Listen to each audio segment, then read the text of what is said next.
waalid ma ogtahay awlaadu inay garan karaan dhaqanka munaafaqada wata ee waalidiin badan ay sameeyaan. waan ku celin, awlaadu waxay markiiba garan karaan dhaqanka nifaaqa wata ee waalidku ay ula yimaadaan. maxaan ka wadaa? intaanan sheegin, fadlan janaalkan waxaa la yidhaahdaa waalid legacy. adaa lagu sameeyey subscribe dhisaad hesha muuqaaladan oo sheer dheh, walaalaha muslimiinta la sheer gare, saad xasanaad ku hesho. bismillah alxamdulillah wasallahuma calaa sayidina maxamedin wabacd. tadawurka carruurta marka laga hadlayo ama marka laga hadlayo koriinka, child developmental psychology waxa la yidhaahdo, waxaa jirta qayb la yidhaha social learning theory. ilmaha xaggay ka bartaan dhaqamadooda. u fiirso, luqadda hooye marka la yidhaah mother tongue, luqadda aday kaa baranayaan. sidaasi lamida waalid, moral behaviorka, waxyaabaha xun iyo waxa wanaagsan iyo waxa u dhexeeyna aday kaa baranayaan. waxaa dhici jirtay masaajidda markaan joognay, waxaa noo imanaya waalid ajaanib ah oo carruurtooda wata, ma aha Soomaali. markaasuu wuxuu leeyahay waalidku, sheekho waxaan rabaa wiilkaygan inaad u sheegto marijuana inuu iibiyo, uu drug iibiyo, inay xaaraan tahay oo ilaahay uu diiday, u sheeg. wiilku marka wuxuu odhan, sheekh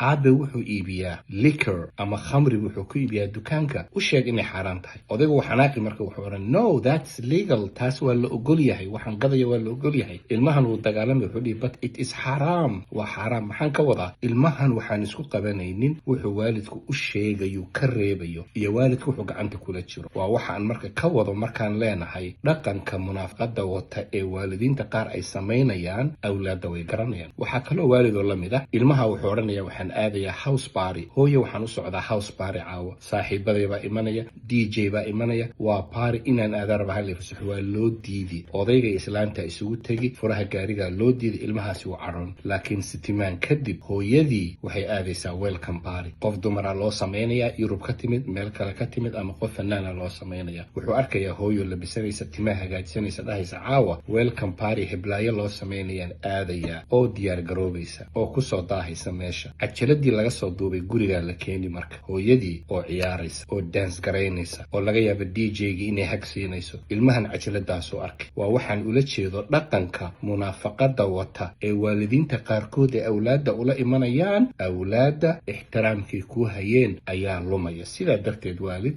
waxaan rabaa inaan dhaho, wax walbood ku dhaqmayso iyo waxaad leedahay haddaanay wada socon, awlaaddu way arkaysaa. respect ama ixtiraamna kuma qaadayso. ilaahay wuxuu ina yidhi, kabura maqtan cinda allahi an taquluu maa la tafcaluun. ilaahay agtiisa cadho waxa ugu weyn ama kuba weynaatay in qowlkiina iyo ficilkiina uusan iswaafaqsanayn, ama si kale haddaanu idhaahdo, waxa aad sheegaysaan inaadan ku camalfalaynin. waxaan rabaa inaan idhaahdo waalidow, awlaaddu inay ixtiraamkay noo haysay lumiso oo ay wareerto waxaa keeni kara innaga waxaan leenahay ka reebayno iyo waxaan samaynayno markay isgarab marsan yihiin. waa janaalkii waalid legacy, adiga laguu sameeyey. fadlan waalid, saaad u hesho muuqaaladan subscribe dheh, walaalaha muslimiintaana la sheer gare. allaha awlaadiini anagana badbaadiye. wassalaamu calaykum waraxmatullah.